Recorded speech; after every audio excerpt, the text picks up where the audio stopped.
2024. We're convened in the Borough quarters, and we start off with citizens' comments. The numbers to call are 907-486-3231 or toll-free 1-855-492-9202. Please sign in, state your name. If you have a listening device, please turn it off to prevent feedback. Remember, your remarks are directed to the assembly as a whole and not to any single individual.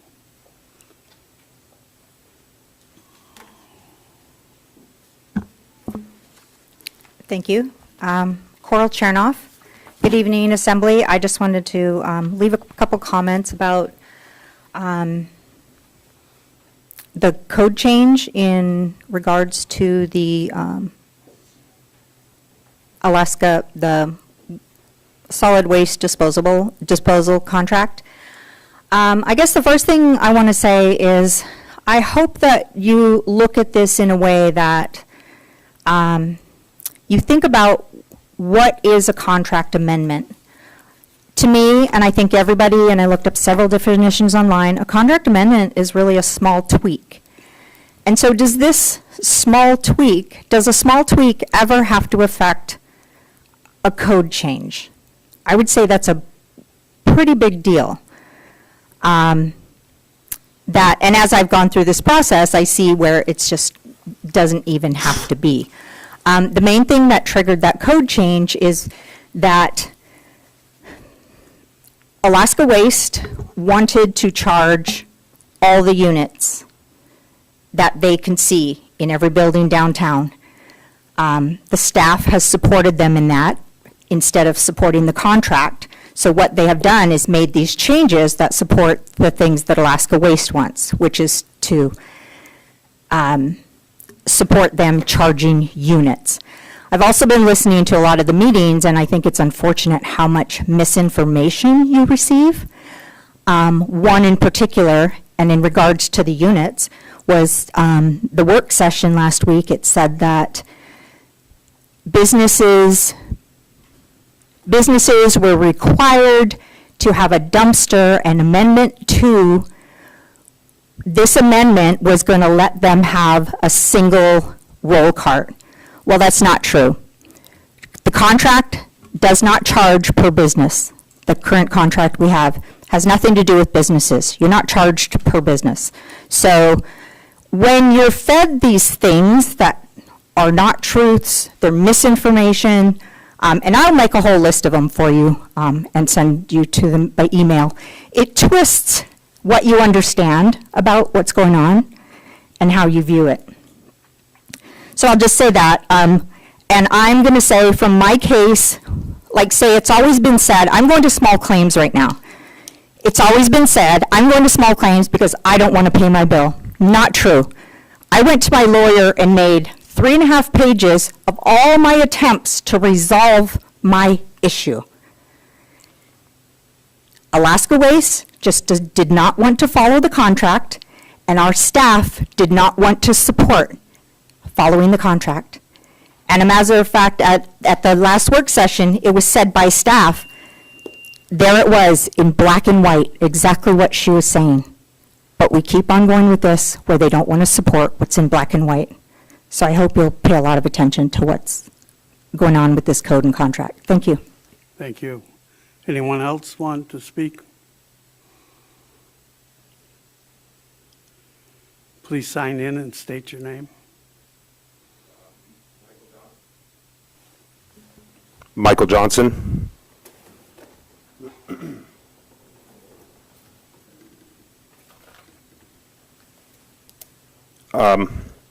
I just have a couple of things to say. I have kind of had minimal time to prepare this time as I fish commercially, and I'm usually not in town. This is obviously like a lot of information to read through. But I started reading through the new code amendment, and it's just, I spent 20 minutes on it, maybe getting through a couple of different sections, and I'm just confused and drained at the amount of changes being made and why some of these changes are being made. And so for sake of ease and just comparing, because the new amendment, the code, it's a mess. This is messy.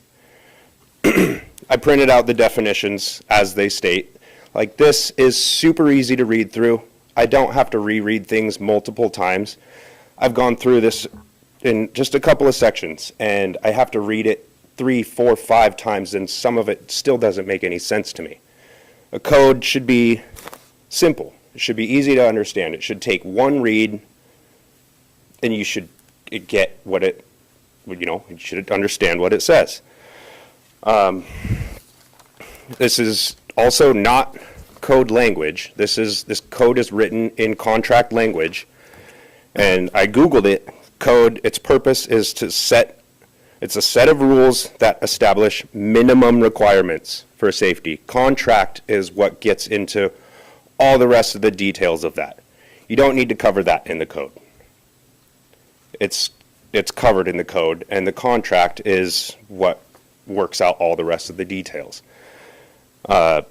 This has come forth from just negligence, I feel like, on staff behalf, not enforcing the contract. And it seems like they're working for Alaska Waste in doing this. This is not borough time and energy. Staff does not need to be spending time on what Alaska Waste should be spending their time on. I guess that's about all. Yeah, it's just, this is messy and it's confusing. It doesn't need to be messy and confusing. Thank you. Anyone else?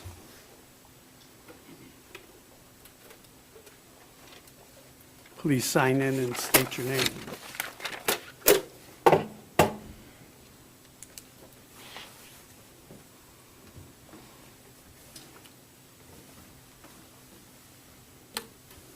Cody Foster. Good evening. Mr. Joe Grockball's video presentation, Brick by Brick, he outlines our borough's comprehensive plan 2045, which is the first time it's going to be updated since 2008. He says, "These islands are our home. This plan is our guiding star directing policies and actions that make our community safer, more resilient, and affordable." Safer, more resilient, and affordable. 11 days ago, September 15th, Bayside Fire was dispatched to a dumpster on fire by Dark Lake Ball Field near storage units. The dispatch was requested to contact Alaska Waste for availability to help properly and effectively extinguish the fire. In less than 60 seconds, dispatch responded saying no one was available to assist. Lifelong upstanding citizens of Kodiak have been attempting with little to no help and much resistance from their own elected representatives to remedy a situation going on over 2 calendar years with Alaska Waste, which has brought about the necessity for this contract revision. It's become clear that Alaska Waste has been neglecting to serve the community with compassion in direct violation of their own proposed contract, Section 5(2)(b), C, and D.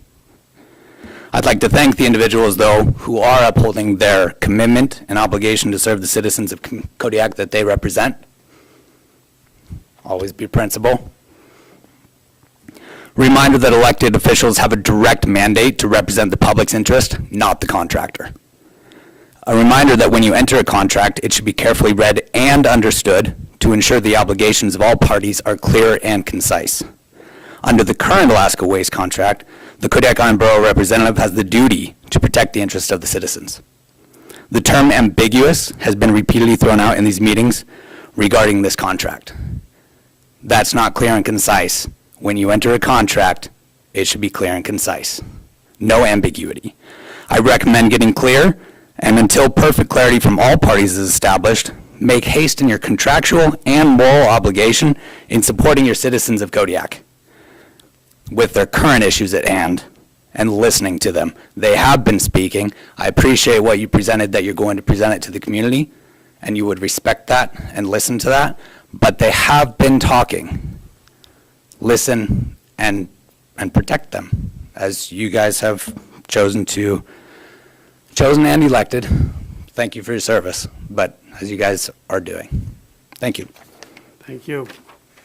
Anyone else wanting to speak?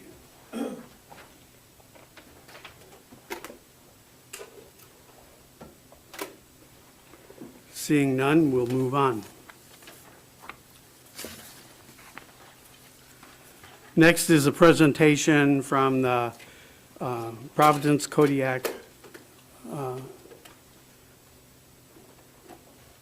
Hospital. This is the architects from Yorba Wall. Go ahead. Sure. Hi, I'm Corey Wall with Jensen Yorba Wall from Juneau. And this, I'm David Froome with the DLR Group. I happen to be out of Seattle, but we are all over the country. so thanks for giving us a little bit of time tonight. I know you got a busy agenda. Oh, I'm okay. Should I sit? It's up to you. I don't know if you can see the screen. This is easy, yeah. Hopefully. So, Is the microphone on? it's green. Okay, perfect. Thank you. Yep, is that working? Yep. Great. So again, my name's Corey Wall. I've been working with Providence on the term contract through the Borough, working on the Providence Hospital from the Borough side. I think we got the term contract in 2018, so I've been involved with the project for a long time. And as you may be aware, we spun off after doing condition surveys and some initial work to think about master planning the whole facility, thinking a little bit about how we could move the whole project forward with both Providence and KCHC and try and come up with a master plan for the future. And so I'm here tonight to sort of wrap up that big project that we've been working on for almost 2 years. This is the final presentation on that. And so our goal with that facilities master plan that we did was to sort of give a roadmap for every project, every capital improvement project that you might want to be thinking about in that building over the short and long term, to give you some guidance to do small projects or big projects, where you're going to be headed with the project as a whole. And it was a grant that was given to the borough, and the deadline is up, and so this is our final presentation on that. We were supposed to do it by the end of September, so we made it by a couple of days, but this is about the end of that portion of work that's going to then be summarized in a report that you're going to get. But this has been the end of a lot of work, and I have a lot of information, and when I gave the preview presentation to Amy and Dave, they said I was talking way too much. And so I'm really going to summarize and just kind of go over some of the highlights.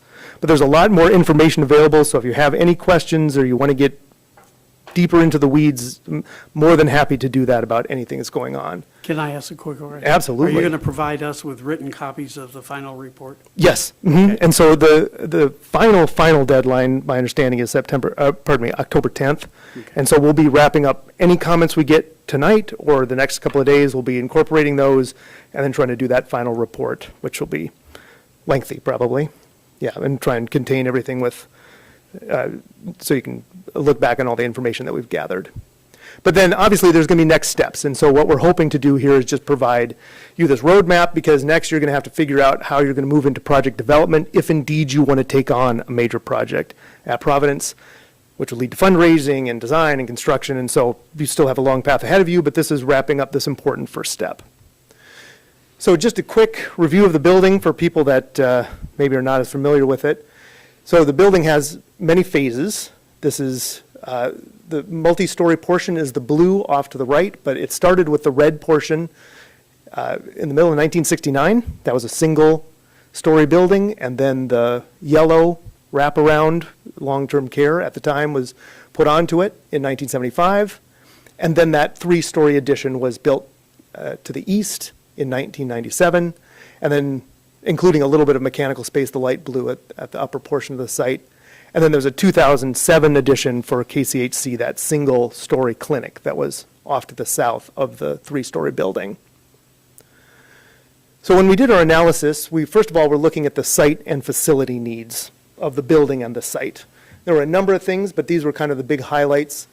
The biggest thing was that single-story portion of the building is pretty outdated. Almost everything in it is pretty outdated.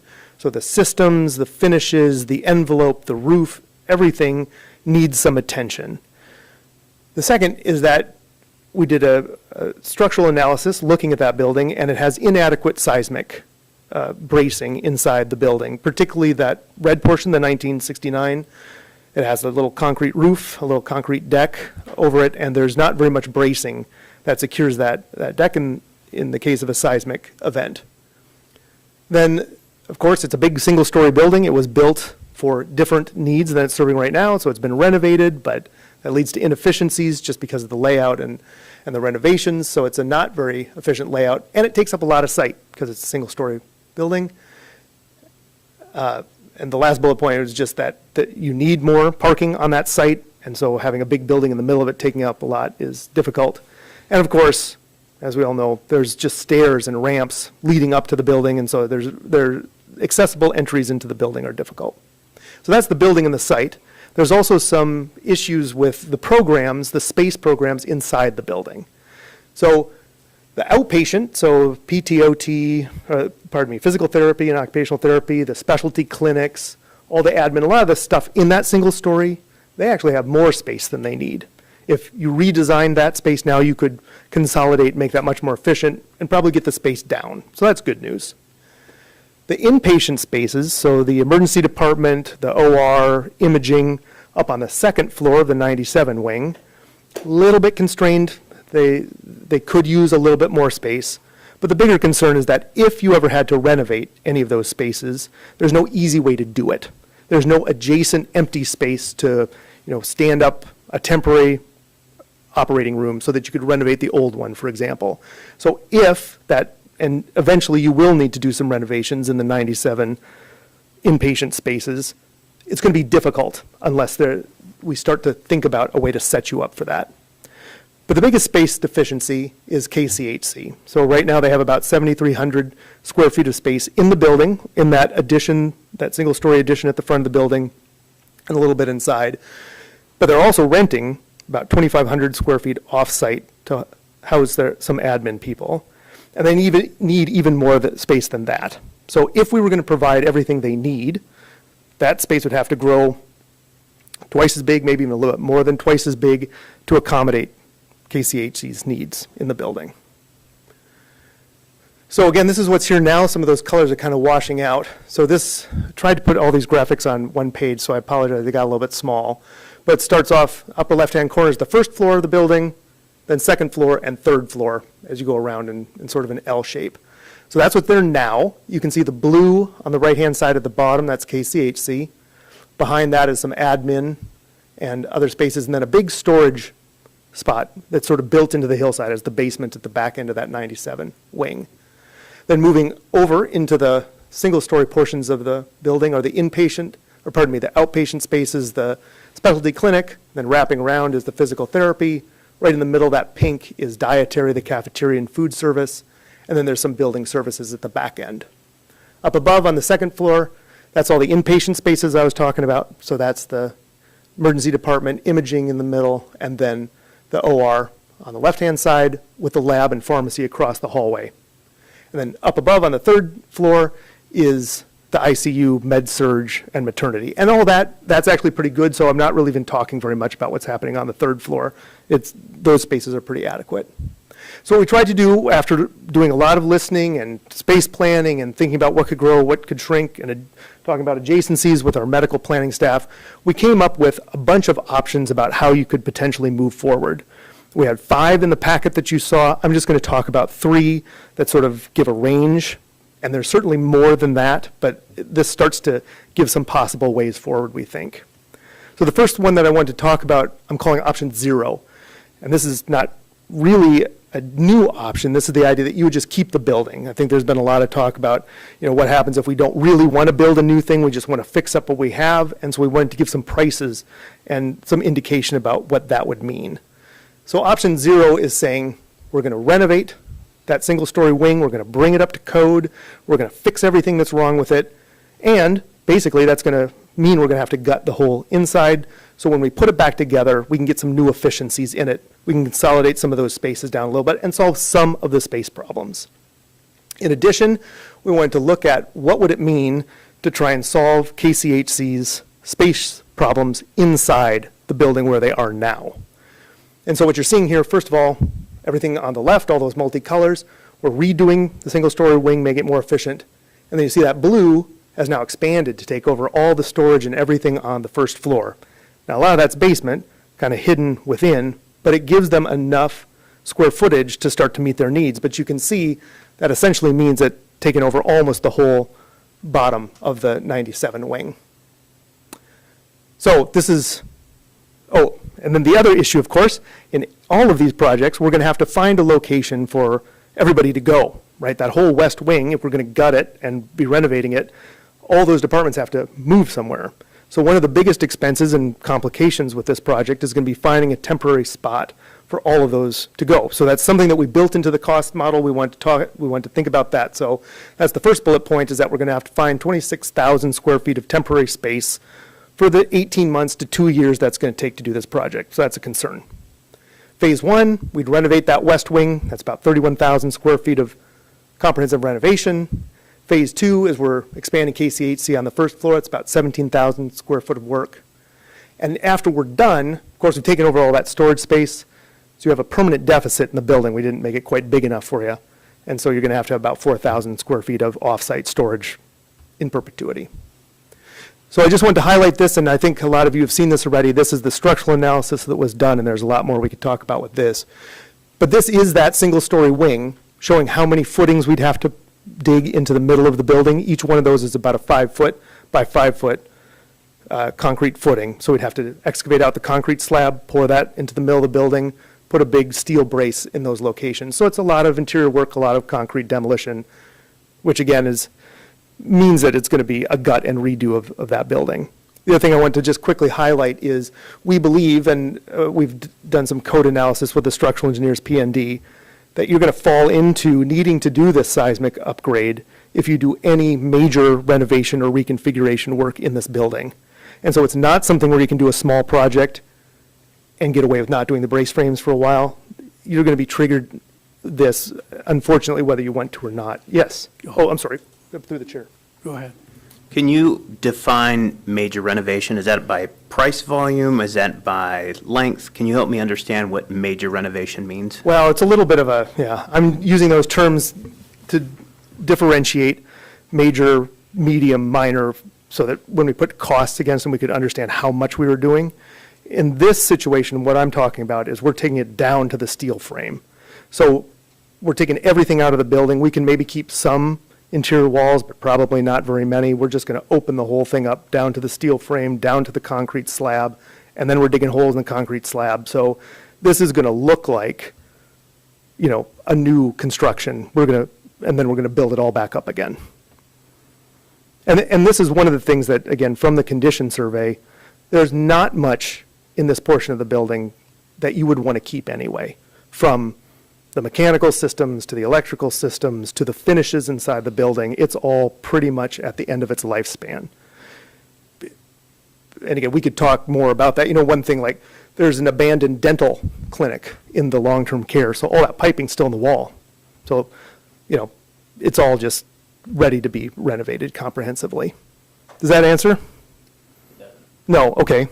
Sorry, I understand that what you're proposing is a major renovation. I'm asking you for, your statement was we would need to comply with the current regulations if we undertook a major renovation. Okay. So what is the quantifier for a major renovation that makes us then conform to needing to comply to the current IBC or UBC standards or whatever you're going No, off thank you. of? Okay, so there's actually a whole memo on this that I can refer you to that PND has written that defines this in more detail, and so I'm just going to do this from memory.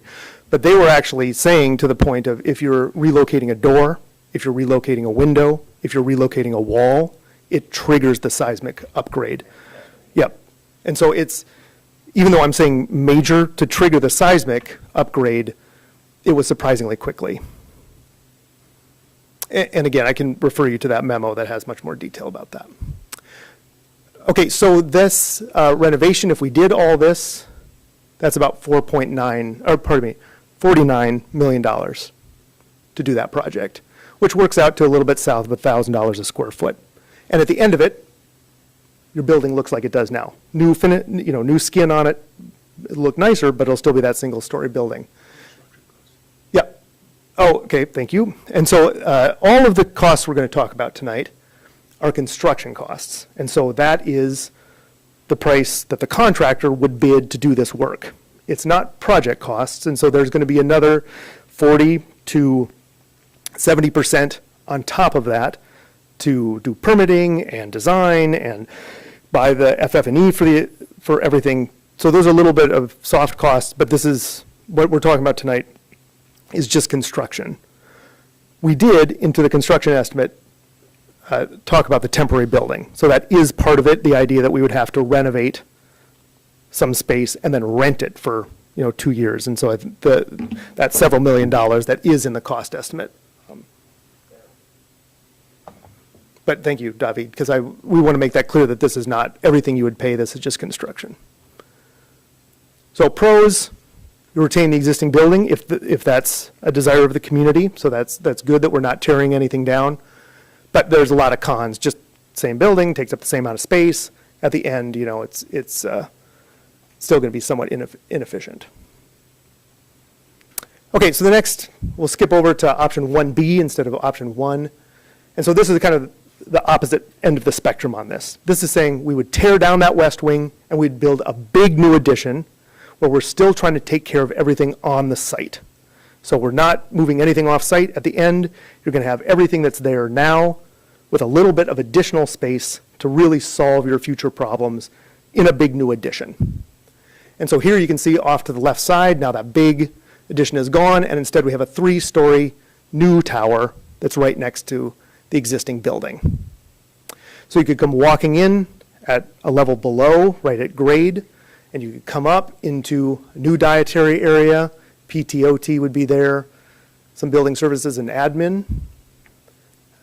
Across the hallway in the existing building, we would do a small addition for KCHC's clinical space on that first floor, so we're not pushing them entirely into that back basement area, but we're solving their clinic space needs on the first floor by then moving their admin up to the 3rd floor of the new tower. So that's the blue that you're seeing down at the bottom. So unfortunately, we're splitting KCHC's space. We're giving them everything they need, but in 2 different areas in the same building. We're building a new imaging department on the 2nd floor of the building so that we can move imaging out of where it is now, and then you have that shell space between the emergency department and the OR for them to do any expansion spaces there. So not cheap to build new imaging space, you can imagine, but it starts to solve that problem of how we're going to move forward in the future. Specialty clinic there on the 2nd floor, and then the 3rd floor is the admin, both KCHC and Providence admin up at the top of the building. So, again, you need the temporary building for 2,600 square feet, because again, we're moving everybody off. We demo the old building, we demo 31,000 square feet, we build back 45,000, do a fair bit of site work to kind of make the entrance accessible, and then we expand the clinic, give them 11,000 square feet down on the 1st floor, plus their 6,000 square feet up on the 3rd floor. Move the pharmacy down to the 1st floor. That lets us expand the lab. So some of this stuff could be phased, right? But if you did it all at once, this is about a $61 million project to do all that. But you can see the cost per square foot actually goes down a little bit because we're not working in the existing building. It's a little bit more efficient to build up. So even though the overall project is more, the per square foot price goes down a little bit. Pros on this, it really does solve all your current and future space needs. You get a new imaging department, so you wouldn't have to have the MRI trailer outside anymore. It would be kind of a, built for the current imaging equipment. There would be a shell space where you want it between the emergency department and the OR. Don't need any storage off-site. We'd have accessible entries. We're really kind of trying to solve the problem with this option, but it is expensive. And because we're moving imaging, an inpatient department over to the new building, that's an expensive department to move. Also, I should add, because we're doing this big addition as part of the hospital, this is expensive construction. So we're doing a 3-story tower next to an existing occupied inpatient hospital. So this is going to be steel and concrete, right? An expensive type of construction. Just is. And we're splitting KCHC. I think, there are some advantages to having the windows rather than pushing them into the basement, but you are going to have admin a couple of stories away from the clinic. Okay, so then option 2, different idea. And this is that we have this temporary building that we're going to have to locate everybody into during construction. So the thought is, what if instead of having a temporary building, we built a permanent building? So option 2 shows that we're just building a new KCHC off-site somewhere. So a single-story clinic, exactly what they want, but not on campus anymore. And so that happens first, so we get them out of the building, and then we can relocate dietary down to where they are, along with potentially pharmacy right behind them. And that can happen before we demolish everything. So one of the problems with the temporary building is you'd have to move the cafeteria off-site, so that's kind of complicated to bring all the food to site for two years. This would let you keep it on site. Building a smaller 3-story tower, still putting imaging up on the 2nd floor, adjacent to where you would want it to be. And then we just have specialty clinic and PTOT on the 1st and 3rd floor with a little bit of admin. So this option is just showing, again, it's more expensive overall, but we're building more square footage for a little bit less. The nice thing about KCHC moving off-site is that that building would not have to be steel and concrete and very expensive. If we did a single story, you wouldn't even have to put an elevator into it. So there'd be some advantages. Of course, the con is you have to find a suitable 2-acre site to put a new clinic, and you'd have to, it certainly would not be immediately adjacent to the hospital anymore. And so the question would be, is there a site that would be suitable and adjacent enough that would make this an attractive option? I think and I'll just say, the last option that is in your packet, but I'm not going to talk about it, is we'd build a whole temporary building permanent. So you'd move all specialty clinic and physical therapy and KCHC into a joint facility somewhere off campus, and that would be a permanent solution.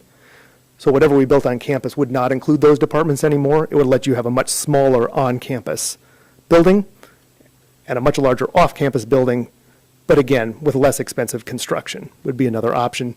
Unfortunately, you'd have to find an even larger site, maybe pushing 3 acres somewhere else.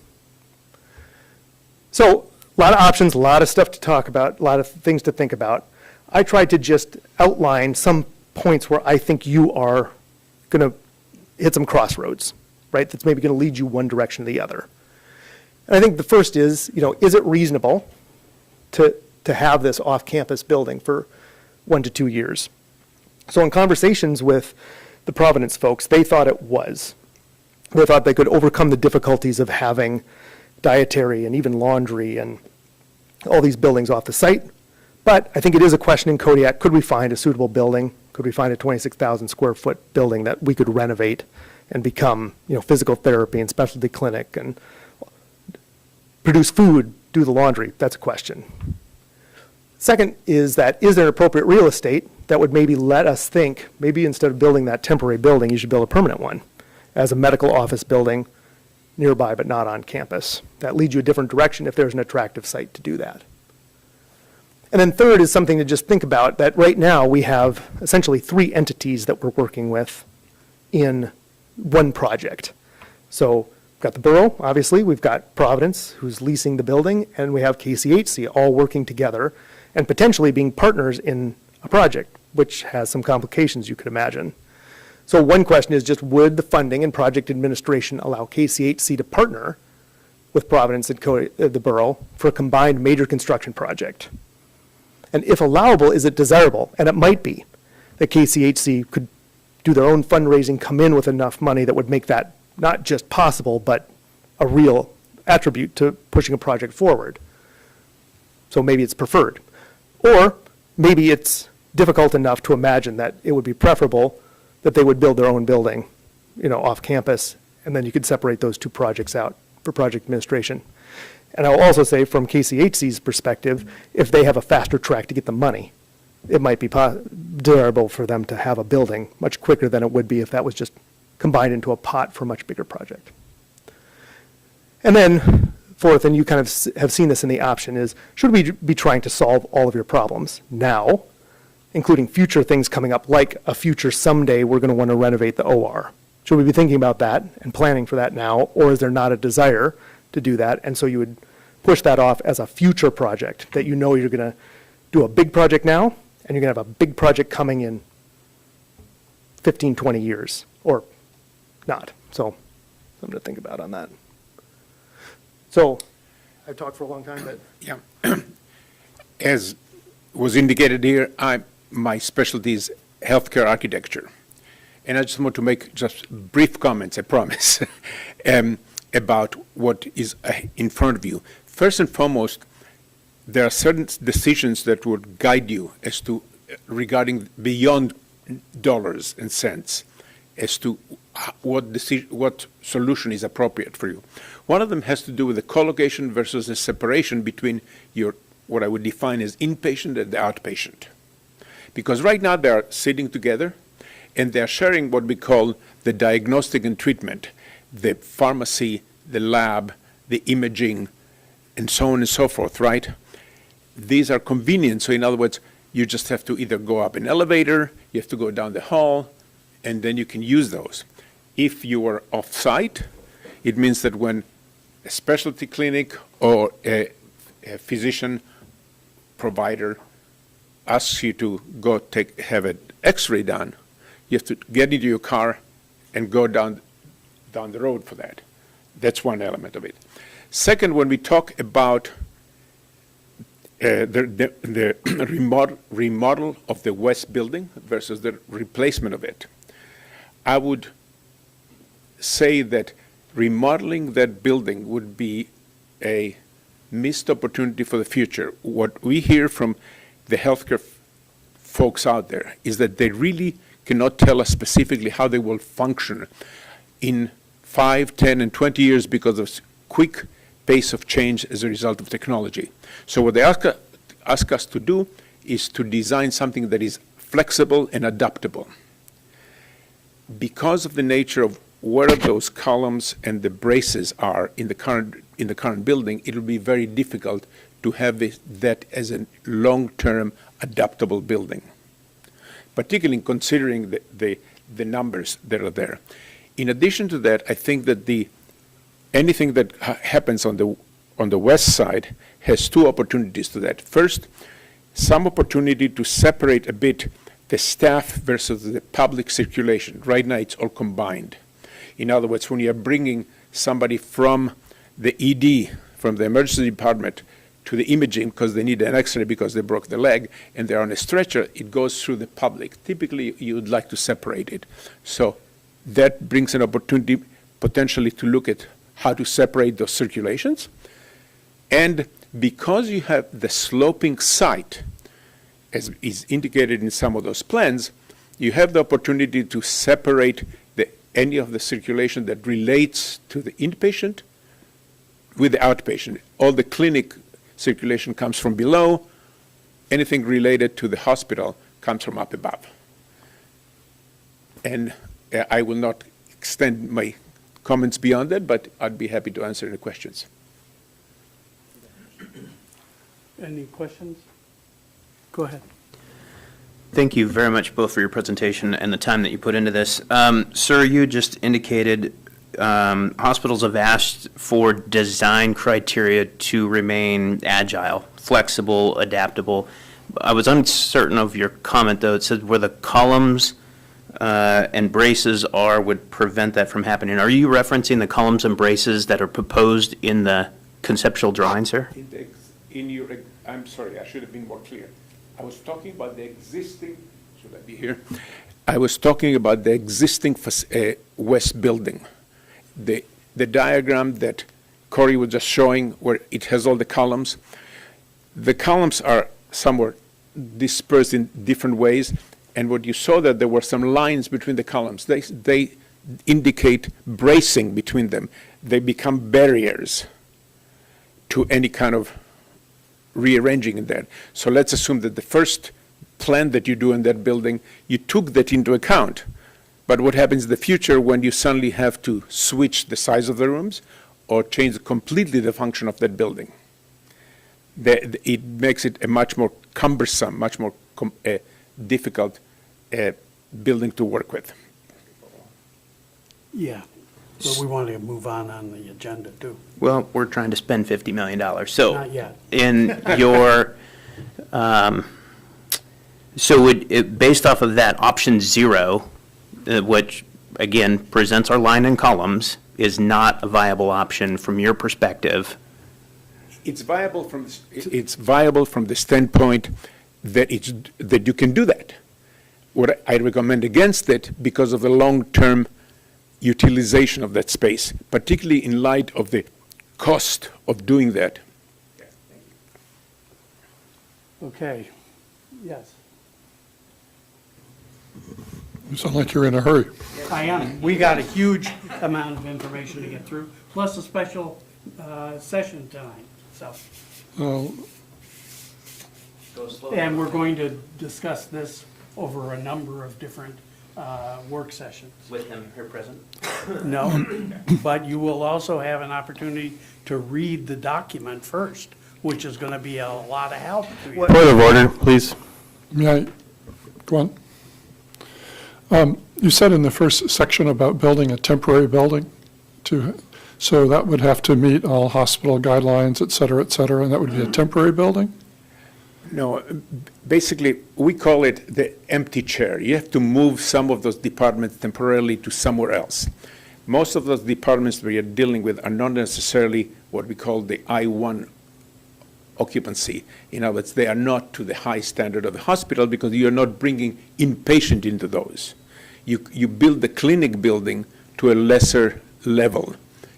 And the building that we are proposing, even to replace the west building, is not an I-1 occupancy. It's not an I occupancy.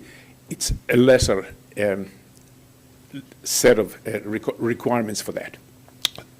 So you said at one point in time, the cost, I think on phase 1, A or B, was $50 to $60 million. Did I get that wrong? Yeah, this is option 2, this is building off-site, this is about 68 million. Right, and then you indicated that that was just construction costs. Correct. And how much would the total be with construction costs and the other that you mentioned, permits, et cetera, Yeah. furniture? So I think, if you multiply that by 1.4 to 1.5, that's probably what you're looking at for a total project. And, Kodiak tends to have lower project costs than some other places because a lot of the administration you guys do in-house fairly effectively. But, so maybe 1.4, So we're looking at almost $100 million yes, project yes. to carry out these. And this might be, if we tore it down or and rebuilt it somewhere, what would the cost be, generally speaking? The whole building? Mm-hmm. So altogether, you've got about 100,000 square feet there. So if you're doing your, $1,000 a square foot, so then times your project cost, so that's probably 140 to 150 million for a whole new building. So in any case, we're looking at a lot of money here. Mm-hmm. All right, thank you. Yeah. We're going to be talking about this again, though, that's correct? Yeah, multiple times. And if I may, I'm also working with the borough right now on the East Elementary School and North Star roof projects, and I will be back in town for another visit for those probably in mid-November. And so I'm certainly available to come to another work session. So this will not be the only time that we have to talk. Excuse me? Sure.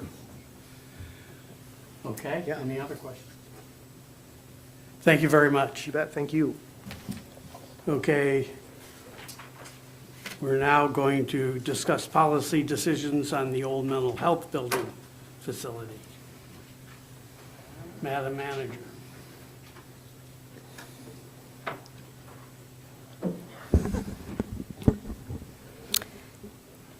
Thank you, Mr. DPO. We have a slideshow that Dave has put together we're going to go through. This is coming from an agenda item requested by Assembly Member Sherritt. to discuss the future of those buildings because they're not currently being used.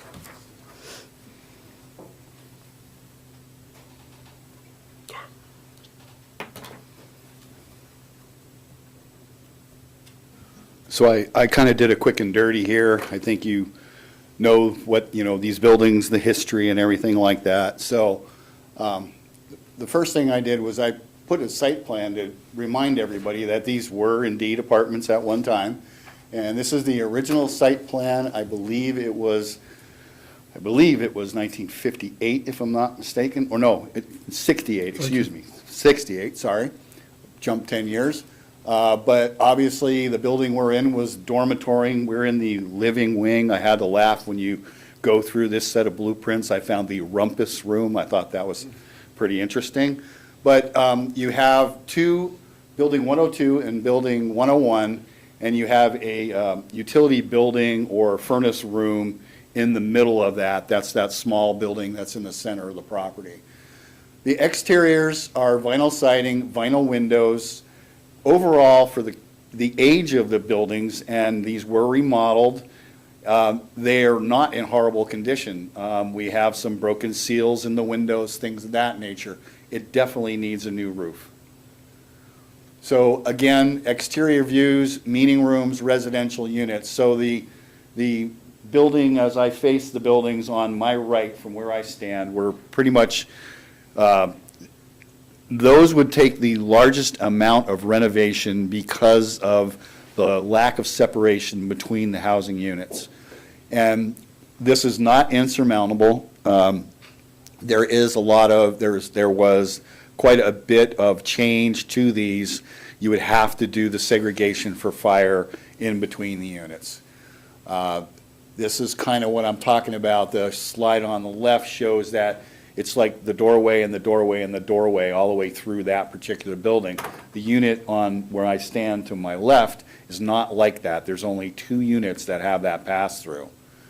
But currently they are not in horrible condition. The unit to the left here was modified, and that at one point was a marriage wall between the 2 units that was opened for a larger conference room area that could very easily be filled in. This is from the damage that was done from a heating pipe breaking. Heat went down, obviously tons of moisture. This stimulated us to have environmental sampling done, and we do have all of those records, so we're a little bit ahead of the game. I was in here day before yesterday.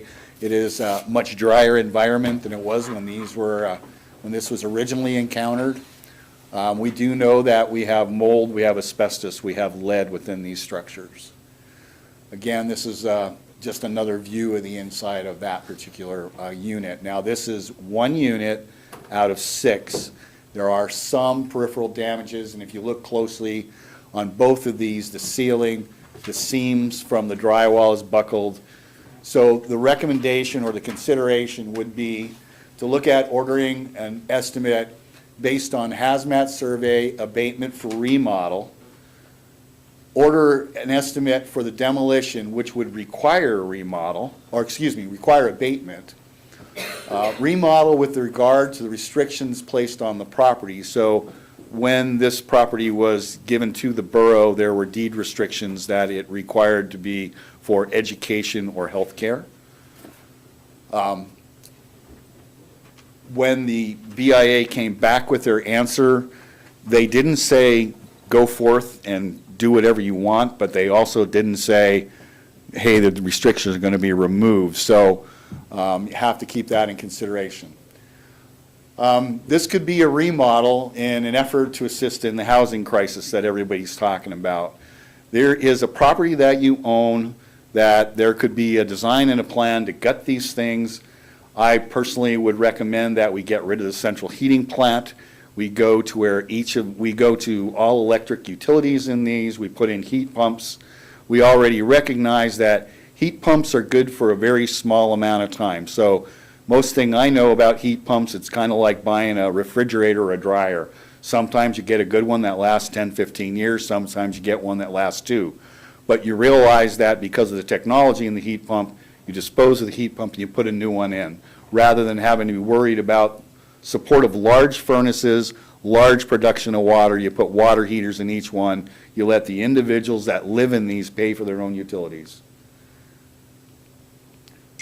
School district or healthcare directed housing units, 12 remodeled units. We've been talking about having difficulties bringing teachers to here because of lack of housing. Again, you could make arrangements to where these could be utilized for teachers, long-term situations, kind of a condo living kind of thing. You're relatively close to the parking requirements. If you take back over the parking lots that are actually there and redesign them slightly, you have more than adequate space for your parking requirements that your code requires. I spelled landlord wrong, obviously. Does the KIB want to expand landlord responsibilities? Well, perhaps we consider looking at hiring a property manager rather than having borough staff tied up with this. These are the basic policy decisions that I put down. This is, these are some of the options for you to make a decision. This is by no means, completely, sorry, I went the wrong way. So here is the current heating plant. The furnace on the left is a fairly new furnace. The one on the right is a 1965 coal industrial that is not functional. That is likely has asbestos in it and needs to be removed. Here's some of the sampling points that were done by a local firm after this event happened with the broken heating. Again, new heating system. Again, I don't think we should do the central heating. I think it would be better to go individual and electric. There would be a minimal amount of seismic upgrade required on these buildings because of the long, narrow nature and the wood frame construction. There might have to be some shear walls. The interior walls are already double, side-by-side, 2x4 construction, so it meets today's building codes, and we'd much easier to meet the insulation requirements for soundproofing between the units. There are likely require utility upgrades and UST removal. There is an old underground storage tank there. I would prefer to see all oil-fired everything go away from borough facilities. And I think the other thing we need to do is have a conversation with KEA, but I believe that they could support this load. You're already hooked up to sewer and water. Like I said, we talked about parking. There's ample area to put a playground in, and I mentioned before about potential for property management. This is what your utility cost is for the last year. It cost us about $44,000 to keep these in a non-frozen state. Obviously, we failed in one unit, but that's what your utility costs have been for the last year, and that's what I prepared for you to consider, and I'm happy to answer questions. Any questions from the assembly? Yeah. Mr. Ledoux? Well, the first first thing I'd like to know is, what would be the projected cost to bring them up to code? Because I assume they're out of electrical, whatever they need to do to bring them up to code so that we actually can use them. That would be a critical piece of information. Understanding that these are, wood frame structures, not that difficult to gut completely, start over, get rid of as much of your hazmats as possible. I'm going to say $350 to $400 a square foot. So you're probably looking at about $1.2 million per building. If I may, Go ahead. looking at the whole site plan, and we have a number of buildings there, is any of the space buildable under current codes? If you tore them down? No. As far as adding additional, I believe that if you were to remove the structure that is currently across the street here, that was the project's office, functionally, you could actually put another unit of similar size there and accommodate parking. All of your utilities are right there. All right, well, it just seemed like it would be a good opportunity to do a complete site plan and utilizing the space because land is so difficult. And at some point in time, would you have a cost estimate on, I know $400 a square foot, but it seems a lot cheaper than building new and getting the same thing. So I will say that I know that, I'm relatively sure, that the new apartment, that complex that Providence built was somewhere 500 per square foot or a little more than that for that site development. So I believe you could stay well under that. We can take square footage and throw that $400 square foot number at it and get you that number relatively easily.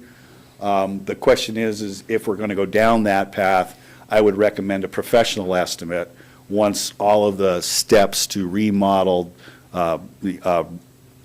removing all of the interiors, gutting them essentially and rebuilding. I think that would be a better way to get a more accurate cost model for you. Of course, if you did that, it would be hard to tear them down, wouldn't it, after spending all that money to? Yes, sir, I believe it. But, you know, you're going to have to do the abatement whether you tear them down or whether you remodel them. Either way, that's a requirement. Thank you. Mr. Sherritt?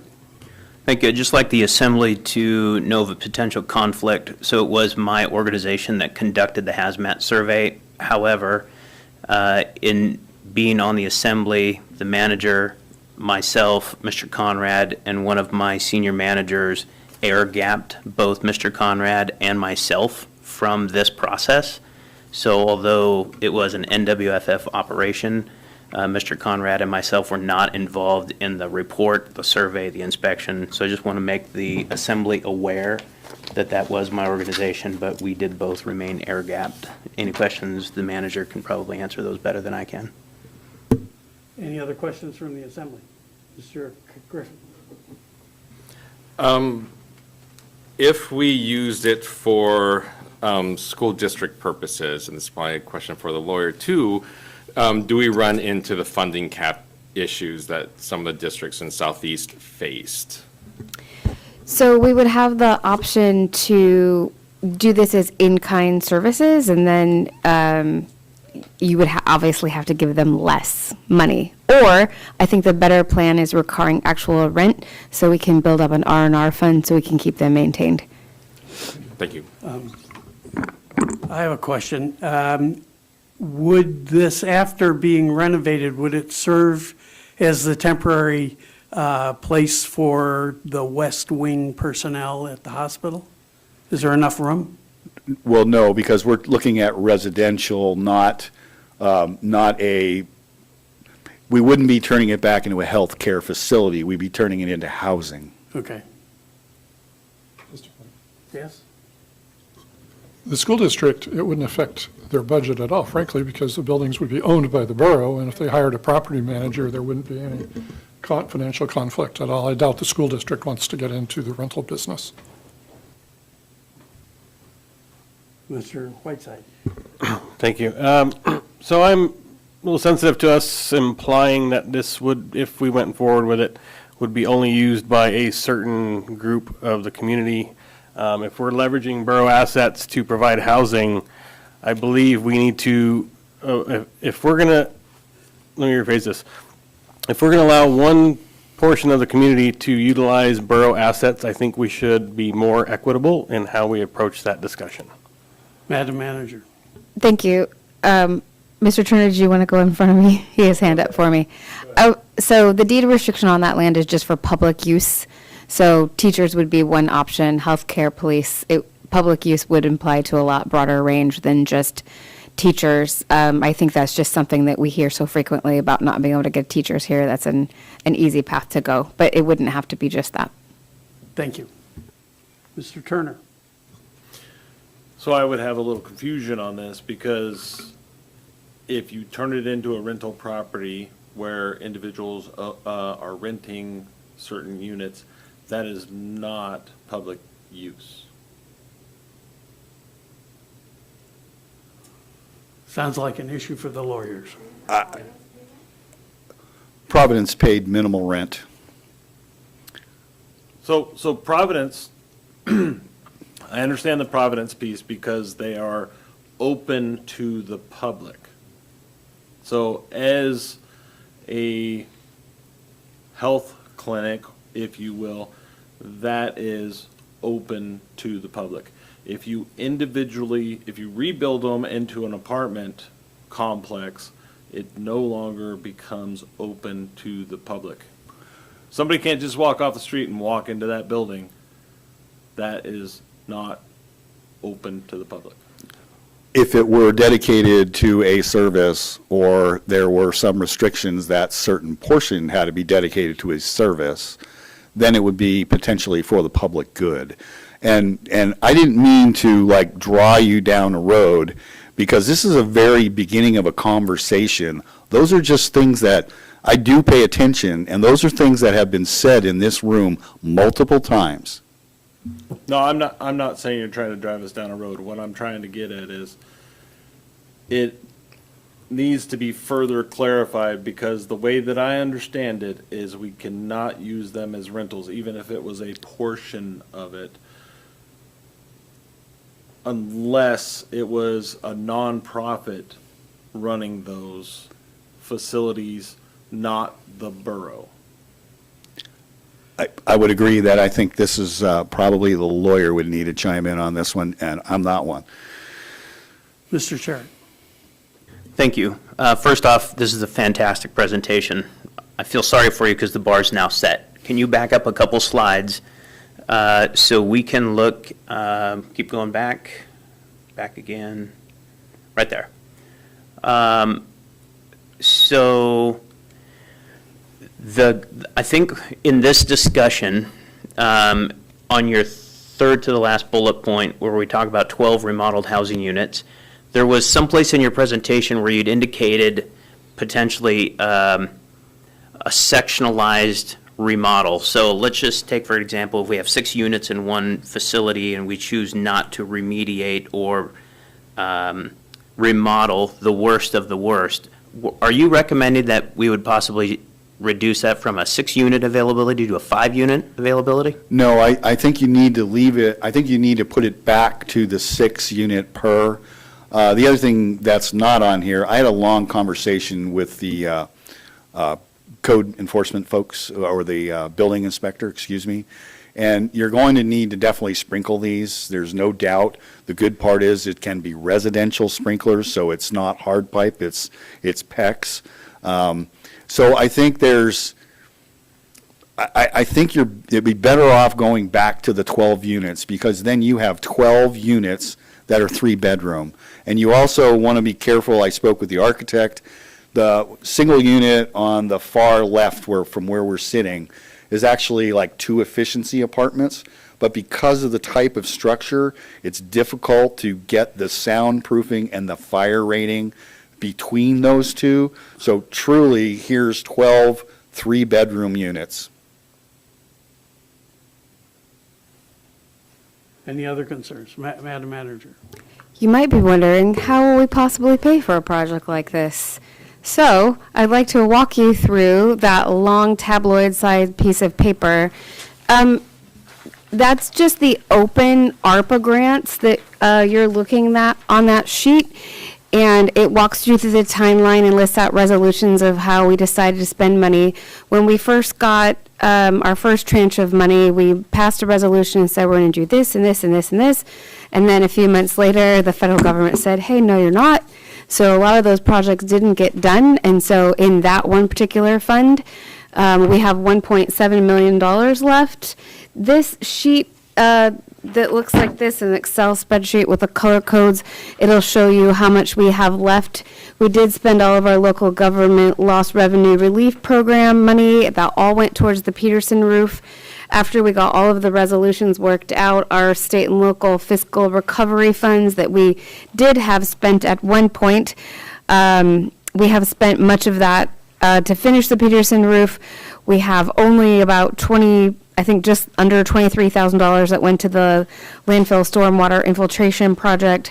Also, $12,354.50 of that went to the Salvation Army Food Bank. So we have a little over $1.7 million left from that. And then there's this magical blue box on the right. In December of '22, the borough got just under $4.8 million, and we have not assigned that to anything. So that, and there wasn't a big emphasis on that one because that one doesn't have an end date. It's just for use when you want to use it. However, the state and local fiscal recovery has to be under contract by December 31st of this year. We have it right now that it will go towards the landfill and it will be used at for the stormwater infiltration project. Given the housing crisis and this opportunity we have in front of us, we might want to go back and redo that resolution and redirect that money. And I did speak to Dave about, could we spend that money on that project at the landfill? And it's going to be hard to do because we're just having some slow-moving responses from DEC. So even if we have to do that in the future, he doesn't think it could possibly be under contract by December 31st. So in having the conversation of how we're going to spend this money, I think it's worth a discussion to do something that the public can see and would be in the interest of the public. That's maybe a little more visible than the landfill project. Not that that's not important, because I know Jen is in the room. It is very important, but I think this might be something that the public could really get behind, and it would be a good use of the money if it works out. Mr. Sherrick. Thank you. One question that I want to start asking on projects like this and similar to the hospital is what local capacity is to do the majority of the work. And before you answer that, I want to give kind of an example. If we were to look at this project from an inclusive view, start to finish, would you say that we have X number of percentage of local contracting abilities right here in Kodiak to conduct this work, or would we need to import general contractors or et cetera? I think that likely because of the size of the project and potentially how it has to be bonded, there is some capacity here. I think that perhaps a larger general contractor would be interested in this. However, most of those would likely use local contractors. So I think it would spread the effect. Thank you. Mr. Ledoux. Just a response on how you would pay for it. If some of it was used for teacher housing or if it was used to ameliorate the problems with teacher housing, there are state and federal grants for teacher housing, and many districts around the state are using those funds to build housing. So it's possible that if it was used for housing or part of it, and I understand what Bo was saying, I have sort of agree with it, what he was saying, but I also know that public interest versus public necessity, are two different things, but they're very much related. And so you might want to explore that as a source of money. The reason I say that is because we have a list of major maintenance projects that need to be taken care of. We just talked about some of the villages and the needs that we have in construction, and to start allocating money before we do a careful analysis of areas that we really need to take a look at with this money would be important to me before we made any kind of decision on how to use those funds, because there are needs out there that we've put off. We talked about the Old Harbor paint job, but there are other serious, as I think you know more than anybody, that we may need to address that are a need right now. And if we don't take care of them, the amount of money we're going to have to fix them, it's going to take away all of our money that we have. So I think I'd like to have a meeting where we look at our needs borough-wide and sort of make some decisions. Mr. Whiteside.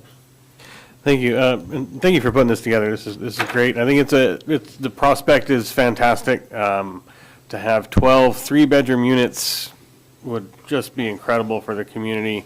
What would in your opinion, what would you suggest we would have to get in place before, what do you say, December, as far as the 1.7 million? What would we need to have in place and then to at least be able to use those funds? Madam Manager. Well, if we decided that we were going to keep them and do this project, we just start on the first steps, and that's going to be taking care of the hazmat and the asbestos and the getting it so that it can be gutted. So that would probably be the contract that we would look at first. I would say yes. However, I would consider, if you gave me the go-ahead, I would call our contractor. I would drain all the piping back. I would get everything like that out of there. I'd destroy those boilers, rip it out, preserve it as it is so it can't be damaged any further, because there'd be minimal damage if there were no utilities or anything in there, because you're going to gut them. So I think you could have a semi-demolition contract, but then go right into the design phase and have that contracted, because it's going to be 10 or 15% of your overall cost. So shoot for putting a contract out there that you have a shovel-ready project. Let me just ask one question in between. When do we have to have that money obligated? That has to be under contract by December 31st. Okay, so it's more than just But it what Mr. obligated, Conrad said. obligated, but doesn't have to be expended until December 31st, 2026. Yeah, I So we just- understand that. Okay. Obligated, okay. Mr. Whiteside, think. Any other questions? Okay, thank you. Moving on. It's time to review the assembly calendar for the year 2025. Madam Clerk? No, not at this point. Thank you, Mr. Deputy Presiding Officer and Assembly members. So this is a draft version of the calendar. It's for your review, and once you make the changes, I will revise the calendar and attach it to the regular meeting packet for next week for your approval. Does anybody have any concerns with the calendar?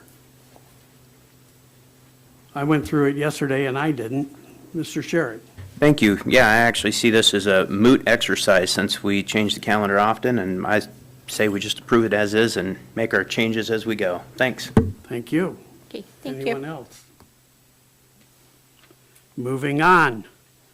Okay, we have packet review now. We have proclamations declaring Filipino-American National History Month, and proclamation declaring the month of October National Community Planning Month. We have a public hearing on Amendment Number 2 with Waste Connections Alaska, doing business as Alaska Waste for residential and commercial solid waste and recycling services. Does anybody want to discuss that one? Moving on, unfinished business. You want to hear from you on, Well, I think there's probably questions that we should address tonight, yes. I'm assuming, because we decided to let the Assembly have some more time to digest because it is a large amount of information. So, And if I could add real quick. Yeah. This is under public hearing because it was requested at the last work session that you discussed this, that you wanted a public hearing on this item. Yes. So just to note for the record that we did advertise it as a public hearing item for next week. Thank you. okay. Madam Manager. thank you. So the Borough established a solid waste contract committee with resolution fiscal year 2412 to evaluate, develop, and clarify inconsistencies and ambiguities in the current solid waste contract. This committee, consisting of Assembly members Turner, Smiley, and Ledoux, began meeting in January of 2024 and held 9 meetings to discuss clarifications and updates needed to ensure that different customer types were being treated fairly when compared to similar customer types. It is important to note that all of these meetings were open to the public and allowed public comment. 2 residents attended the meetings. One of them actually came because they thought it was a solid waste advisory board meeting, but were able to ask their questions and get their answers anyways. Since the time that the First Amendment to this contract was passed, we've had several customer complaints with a range of overfilled containers or inadequate containers to incorrect billing or inconsistent billing. They've all come into the borough either from the customer themselves or from Alaska Waste. Each of these complaints were considered and solutions to the issues were developed. Additionally, one of the other main issues that needed to be addressed was the methodology of how our current contractor was calculating the customer count. If it's not clarified in the contract to ensure that it is calculated how it previously was and not the new way that the contractor came up with, the rates would go up this year by 13% for residential customers and just under 30% for commercial customers. At the committee's most recent meeting on September 10th, the compilation of the committee's work and the suggested edits from the borough attorney were reviewed and accepted. This amendment is based on a foundation of equity for all ratepayers. The changes will save some people money, and it will cause others to have to pay more. However, new definitions create a level playing field for our residential and commercial user groups. As we discussed 2 weeks ago, we understand that this is a lot of information to go through, but we have both Patricia and Dave and Jenna in the audience tonight to answer questions that you might have about the contract changes that we've presented. And we'll go through that information however you see fit, Mr. DPO. Any questions? Mr. Sherrod? So I have had the opportunity to go through the contract in entirety, so thank you very much for giving me the extra time. Because we're going to a public comment, I think that it would be best to have, I guess, a continuation of discussion after the public comment so that we can encapsulate whatever the concerns are that the public bring forward. I feel much more informed now that I've been able to digest such an extensive agreement, contract, and summary of changes. So again, I appreciate the time. I would just recommend us hold further discussion until public comment and see what those yield. Thank you. Any other comments? Mr. Whiteside? Thank you. I'm just going to voice agreement with Mr. Sherrod. I do have some opinions. I'm not quite as far along in reviewing this information. I'm almost there, but I would prefer to receive more public comment before stating my opinion. Thank you. Madam Manager, does that mean that we would have to schedule this for a further work session after the public hearing? So the public hearing is just for the contract. So at next week's meeting, we'll vote on it. Okay. Unless the assembly decides at that point to postpone, right? I was looking for Nova, like, it's right. Put it on the table, postpone, whatever of the Roberts rules you want to follow. So it'll be just like a normal contract, but because it is such a big one, it just allows for the public to come in and voice their opinions. Well, if the assembly finds a need for greater discussion because of public comments at that hearing, then we might have to postpone that. Yes, and then we could just put it at the next work Schedule it for session. another Sure. work session and then another presentation. Yes, and then this obviously directly relates to the ordinance change that goes with it. So both of those would end up getting postponed until we're ready to pass the contract. Thank you. Mr. Ledoux? Yeah, I would support that. I think there's enough public interest and it is complicated and there's a lot of interest in it that it merits deeper discussion so we can answer questions and understand it thoroughly ourselves. Mr. Sherrod? Nothing at this time. Okay. Moving on. Unfinished business, the reconsideration of ordinance number FY 2025-05, an ordinance of the Assembly on the Kodiak Island Borough rezoning Kodiak Town Site Block 8, Lot 3, Kodiak Town Site Block 8, Lot 4, and Kodiak Town Site Block 8, Lot 3A. Common addresses 211 Mill Bay Road, 215 Mill Bay Road, and 206 Kashavarov Avenue from R3 Multifamily Residential District to B Business District. Mr. Turner, you want any to be restricted on this one?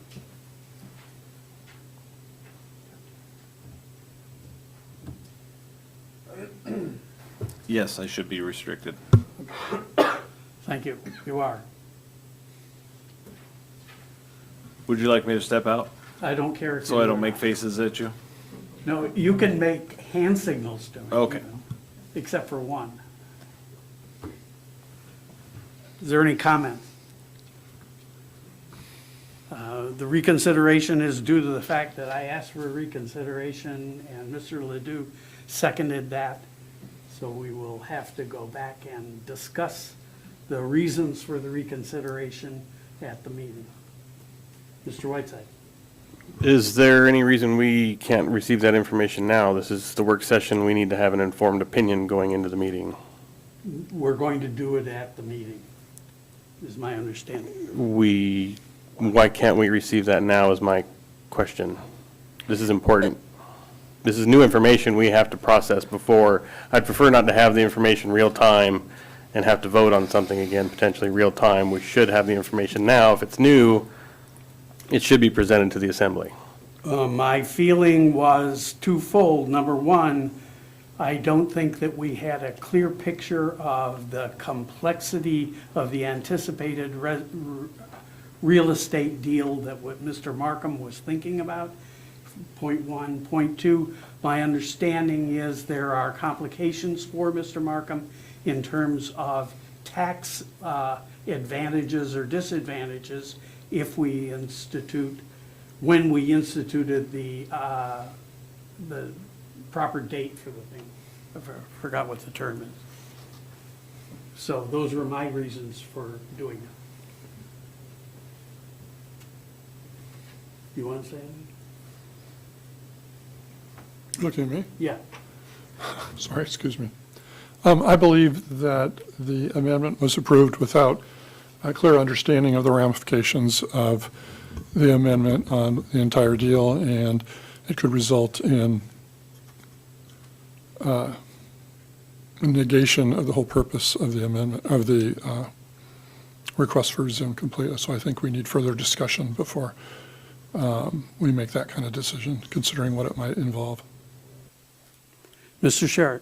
Hey, thanks. I'm not really good at cryptic talk, so it's my understanding that the conveyance is supposed to occur over 3 years. They weren't sure whether or not the amendment allotted for that 3 years. So I believe the conversation needs to, I guess, depict that this is one lot per 1 year for tax purposes, which is the original intent of that. So that's my understanding of it, why I've been ostracized from both a mayor and a DPO on my amendment. So that's exactly what we're going to talk about. I can't wait to have this discussion.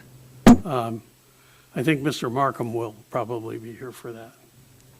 Madam Manager. May I ask the clerk to clarify something? So when the assembly votes on this as a reconsideration, we're not just talking about the amendment. Is it true that that is as if the assembly has never voted, correct? So it wipes out the vote, and then they will have, do they have the opportunity to redo an amendment at that point? Yes, they will. So it will go back on the table as is, as amended. So you will have an opportunity to revert it back if you want to the original draft and adopt that, or you can make other changes however you want. My only suggestion is that if you're thinking of other amendments to the ordinance, if the reconsideration passes, it would be great if you have those formulated already, and maybe you can send those to me ahead of time. If you can, then I can send those amendments to the rest of the assembly. Also, if there is a suggested amendment, we could even have our borough attorney look at it and make sure that it does what we think it's going to do before we pass it. Because if we decide not to reconsider, there is no more reconsideration, and what was passed stands. And that might be the best outcome too. But this is not something that we normally do, so I just want to make sure that everyone understood what the outcome was. Let me clarify a bit. The first thing we'll do is discuss the reconsideration, and the assembly will vote on whether to accept the reconsideration or not. If they accept the reconsideration, then what's on the table is the unamended or the amended. The amended ordinance. And then at that point, we can discuss the amendment to the amended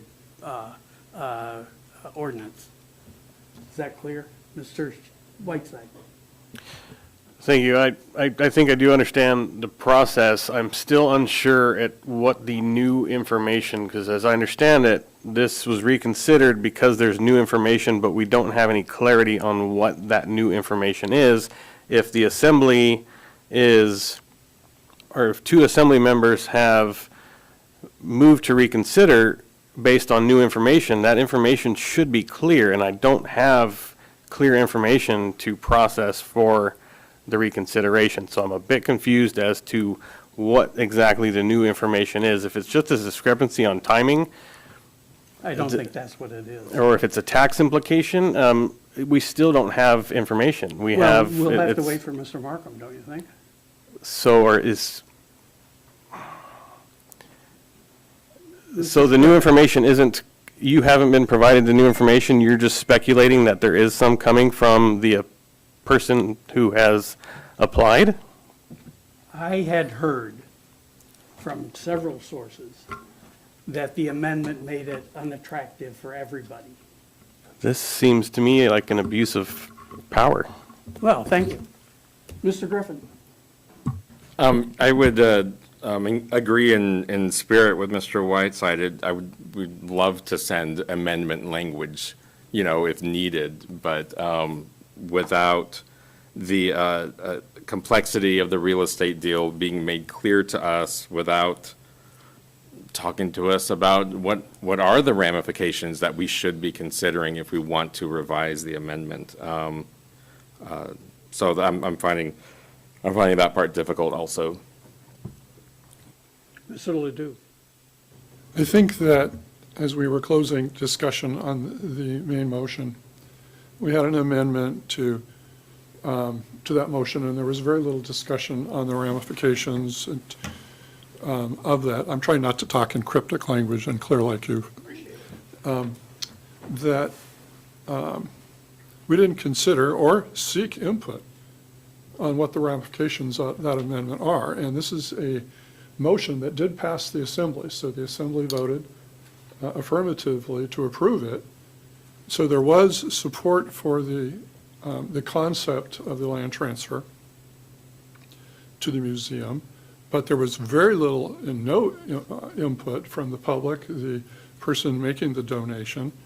So I believe it was a lack of information that has caused problems with the whole proposal to donate the money to the museum.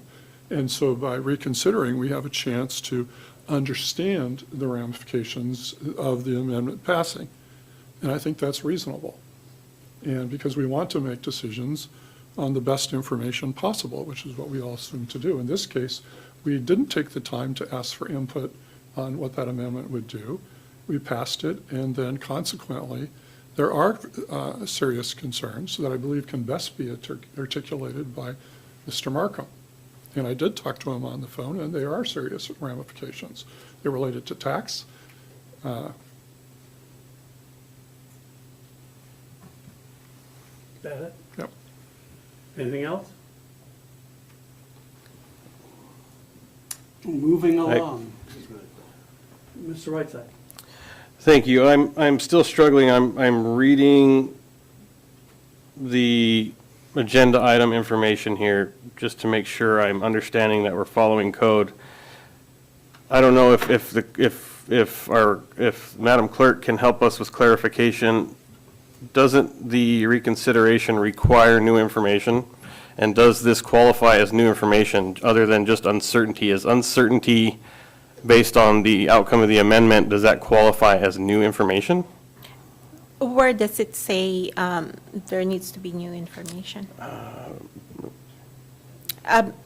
What I understand the process is that a reconsideration, the maker or the person who submitted the reconsideration has the right to speak first, and that's his opportunity to state why he's filed for reconsideration.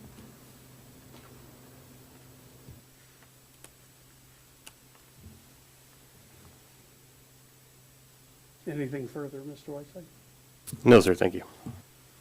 Moving on, contracts. Contract number FY 2025-25. Approval of the Kodiak Island Borough Advanced Assistance Hydrology and Hydraulics Study with River Focus. Anybody have any questions about this?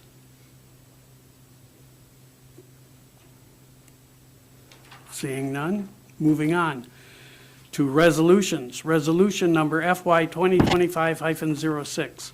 Approval of the Assembly meeting calendar for year 2025. We've already dealt with that. Resolution number FY 2025-07, designating the individual who will serve as a standing administrative official during the absence or disability of the Kodiak Island Borough Manager. Any questions on this? Going smooth. Resolution number FY 2025-08, designating the individual who will serve as a temporary administrative official during the absence or disability of the borough manager and the standing administrative official. Any concerns with this? Ordinances for introduction. Yes, Mr. Turner. So I have a little bit of heartburn on the description of the latter versus the, basically item number 2 and item number 3. When we talk about a standing administrative official, we're trying to change the terminology or the definition of that by having it a temporary position while the manager is absent. Yeah. So if we're going to call it a standing, then that is a permanent person that is salaried for that position. If it is somebody that is going to step in for a temporary position, then it's a temporary administrative official. So I don't understand why we have two different, why are we having a standing? I understand what the item number 3 is. It's a replacement for the administrative official if the administrative official is out. Correct. But if you're calling it a standing administrative official, then that is a permanent salary for that year round. And we're trying to get rid of that particular item in the description. And so why would we call it standing? Madam Manager? I saw that, but you're first. Okay. Thank you, Mr. DPO. The ordinance that was passed on September 19th, the fiscal year 2025-07, requires that there is a administrative official nominated by the manager and approved by the assembly. So that's what this resolution is meant to do. Before we changed this ordinance, I brought to the assembly the fact that this person who we name as administrative official is sometimes not here, and we need a backup. And that's what that second resolution is, the backup. If Mr. Turner wants to suggest different terminology, that really doesn't matter. But what we need is, if something happens to me and I'm sick or I get in a car accident, we need to know immediately who's going to be responsible for that. So to me, that's the standing person, even though they wouldn't have a pay incentive. And I think that that's very well laid out, because Mr. Sharp put in the math and explained everything about when they would get paid. And then, for instance, the standing administrative official is about to go on vacation for 3 weeks. And so in the event that something happens to me on the way into work and something needs signed, we need that second person. So this is just to set up a little bit of a redundancy to make sure that we have someone named. And then between the three of us, we try to ensure that all three of us are, like, one of us is here at all times. Madam Clerk. Mr. Deputy Presiding Officer and members of the Assembly, both these resolutions refer to the code regarding compensation. So there will not be, and also we had the attorney review the ordinances, because in the past resolutions that we've adopted, we've called, I believe the terminology that was used was permanent administrative official. And he didn't like that wording, and he's the one who suggested the standing wording for these resolutions. Thank you. Mr. Turner. That word should be stricken from it, in my mind. Whether it's permanent or whether it's standing, it should not be in there. It should be who will serve as the administrative official. And then you have temporary administrative official, but standing or permanent should not be in there. That's what we're trying to solve here.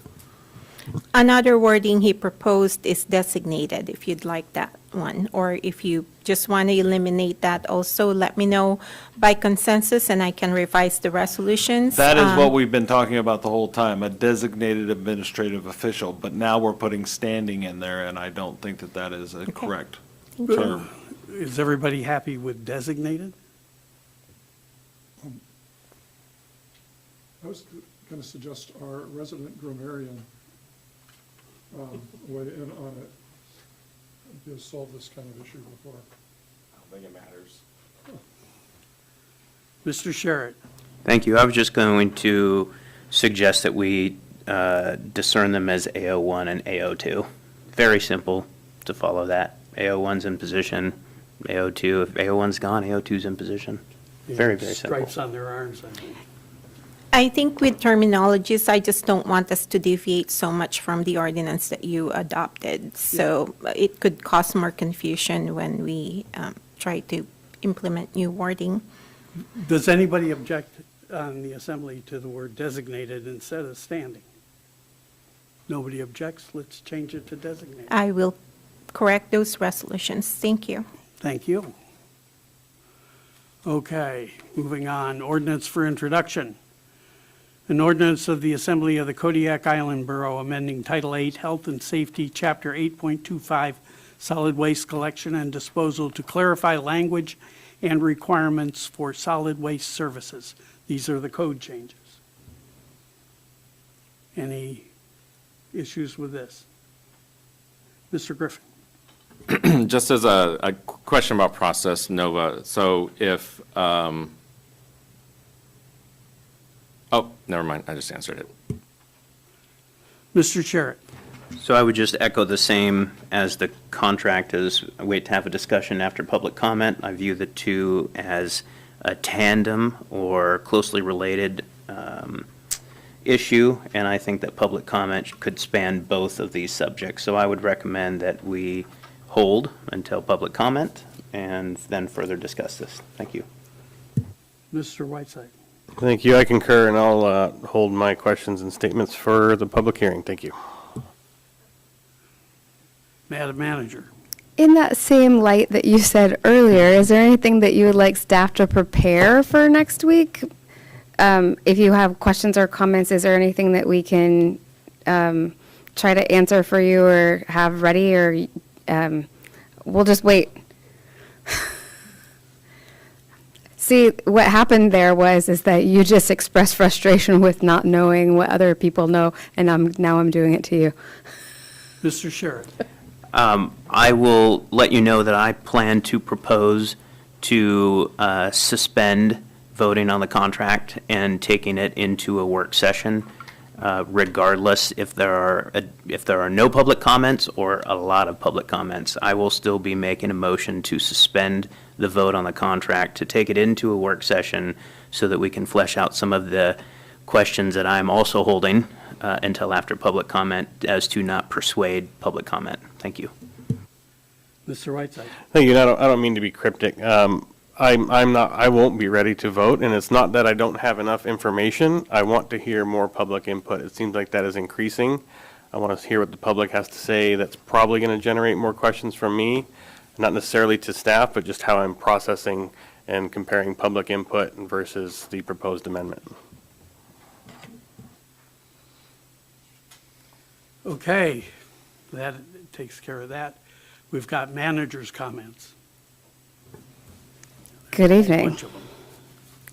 There's always a whole bunch of them.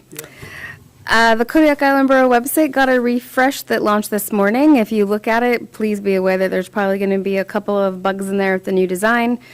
We had a whole team of staff members from multiple departments that offered their expertise to help come up with a design and make it easier to use. So I hope that it is reflective of the work that was put in. Yesterday, the assessor and I attended a virtual work group discuss AML's priorities of being proactive before the legislative session begins concerning property tax.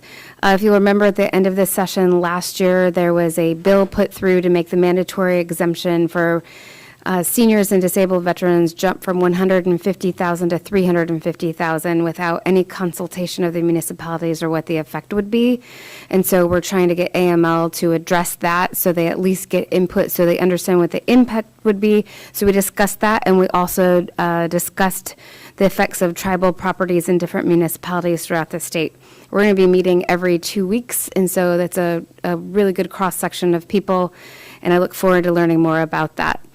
The staff had the senior benefits counselor from the State of Alaska Department of Administration Division of Retirement and Benefits here today, and we'll be back again tomorrow morning.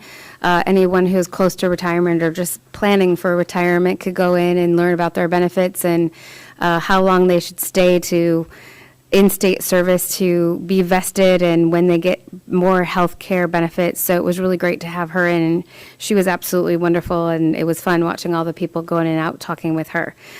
I gave you the ARPA funds update. I think it's really important that everyone was made aware that that money is there, because we just haven't talked about it since the end of 2022. So it's almost been 2 years, so I think it's important that everyone's brought up to speed, and then you'll probably hear more about that if we have new assembly members come on to make sure that they're aware of it as well.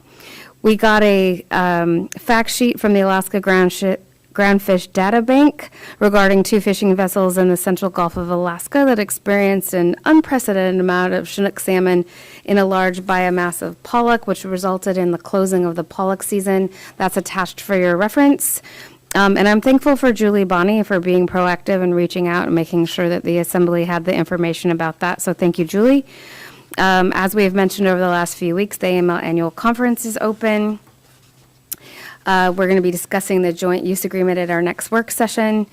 In community development, we've had all 3 of the kickoff meetings. This week, we had an online meeting on Tuesday, and then we had an in-person meeting on Wednesday night at the high school. The meetings focus on information about the comprehensive plan process and visioning exercises for the planning effort. Last night was really good. We had people come and stay and sit down at the tables and really talk about what their issues were and what their plans were for the future, and it was really neat to meet those people and hear about what they're thinking. The comment period on our multi-jurisdiction, multi-hazard mitigation plan closes on September 30th. After that, all we have to do is put it into some fancy processing software to make it look good, and then we're going to be able to submit that to FEMA. It's that plan that allows us to get those FEMA grants. So it's once that is approved, we can go for other FEMA grants. Tonight, you saw the River Focus contract. That professional services contract hopefully will be approved next week. And then all the people out in the flats will be happy to hear that that has to be done by November 15th. So we should have that study complete and some answers and recommendations for how to fix the flooding out there soon. In assessing, we are still in the field in Menasha, Bells Flats, Chiniak, and Pasagshak. You'll notice a movement on our senior citizen and disabled veteran exemptions. If you guys remember how many phone calls we made last year with Assemblymember Whiteside and Sherritt, we're down to 4 this year total. So pretty incredible. There are village travel dates set for senior citizens and disabled veterans. SEMA worked with representatives from CANA. They're going to be flying to the villages together. The dates are listed there, and there's a flyer attached to the back that was made so it can get sent to the villages. It'll also get sent out through the Kodiak Area Leadership Institute. For exemptions, we had an exemption go through last week, in a reconsideration on the 24th. The Kodiak Island Borough has until October 24th to respond to that one. And then we are waiting to hear back from a reconsideration that had already happened. And then we heard back from them, and now they have 30 days to decide if they're going to appeal to the Assembly acting as the Board of Equalization, or they have the option to take it straight to Superior Court. In engineering and facilities, you have seen our architect, Corey Wall, was here for the hospital station analysis. Thank you to him and David for making the trip up. They visited the Chiniak School to evaluate the exterior for required repairs and potential refinishing, and agreed with Dave's assessment that it looked really good, and outside of a couple of areas, It looks like it's going to be able to just be painted and that siding doesn't need replaced. And so we're going to make that a capital project hopefully for this summer. So we'll have one remote school taken care of. There's a lot of B's. The Borough building boiler installation, we made some progress this week. The generator received its long duration load. Yesterday, early in the morning, the technician was here, found out the ATS has a couple of issues, and we're going to replace a couple of those parts. We are almost completely done with the women's Bay playground installation. The equipment is there. We just need to clean off the cement that is around the bottoms and remove the old equipment, and that's going to already be open. And it has one of those spinny, it makes me sick looking at it. But it looks great, and I think that the kids are going to absolutely love it. And that project went so fast, so thank you to AIM Maintenance for working so quickly. I think they're going to get some joy out of it before it gets cold. At the KFRC, we had our GSA facility inspection in person by our GSA representative. The facility had no discrepancies, which was absolutely wonderful. So thank you to Will and the rest of the E&F staff that does maintenance over there. Because we had the GSA representative here, we were able to discuss all of the outstanding items, so we are making movement on that. Unfortunately, the person that's assigned to our building is going to be taken off our building, and GSA is going to a different model where Alma, our current GSA rep, has under 50 buildings, and as they reallocate, she could have up to 65. So I don't expect, we're going to have a new person that has more buildings, so we're going to have to work really hard on our communication with them, but I think we're making good progress. At the landfill, we haven't gotten our inspection score sheet back from ADC, but all indications are that they were very pleased. They like that we have electronic and hard copy backups of our records. We still have electric fence maintenance that needs to be done, and staff has worked with Alaska Department of Fish and Game. They're going to provide specific bear hazing training for staff, and we have folks that have agreed to come out and watch for bears while that work is done, which is phenomenal because I think Dave sent me a picture of 6 bears walking up the lane. So also at the landfill, the Baylor facility closed on the 25th. And we have switched to loose fill while we do an extensive Baylor rebuild. So it changes operations a little bit out there. There's a roll-off out there, so people bringing out will put it in the roll-off instead of going in the Baylor building. And there's still a fall commercial hazardous waste event scheduled for October 1st and 2nd. At the leachate treatment plant, if you read through there, you're just going to see that we're waiting, and we're just waiting for a lot of stuff to happen. We're still waiting for a written response for permissions to reseed the plant, and we're waiting for final shipping dates for the new pump for the pretreatment plant. We haven't seen a lot of that contractor, so we're going to reach out to them and see what their plan is for finishing that project. At Peterson, we are still waiting for a little bit of additional metal for the completion of the flashing and parapet coverings. The louvers and actuators have been installed.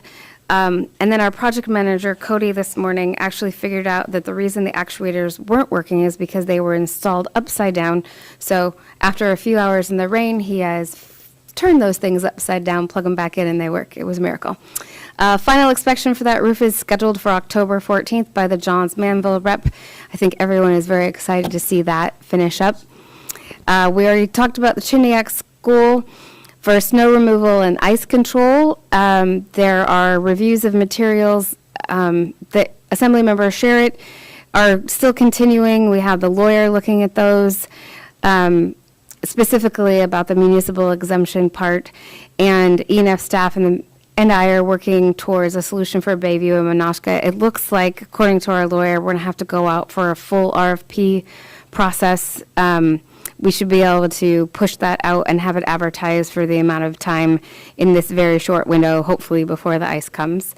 For the hospital, we're still waiting on the 65% drawings for the chiller replacement and automatic transfer switch replacement.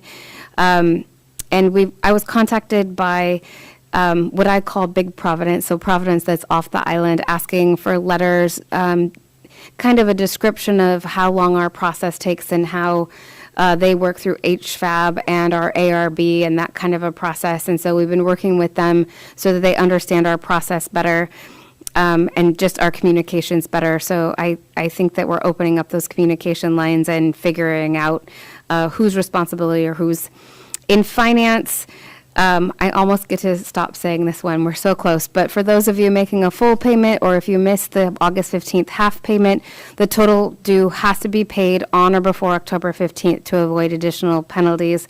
If you made a timely first half payment on August 15th, the final half payment must be paid on or before November 15th to avoid additional penalties and interest. We had the auditors here last week. The visit went well. Dora is off this island and in Hawaii this week, so I'm really glad that she is getting to take a little break. The rest of the staff is answering the follow-up questions that Altman Rogers had this week. I left that banking RFP timeline in there. I'm starting to get questions when we're going to advertise for that, so that's coming up mid-October.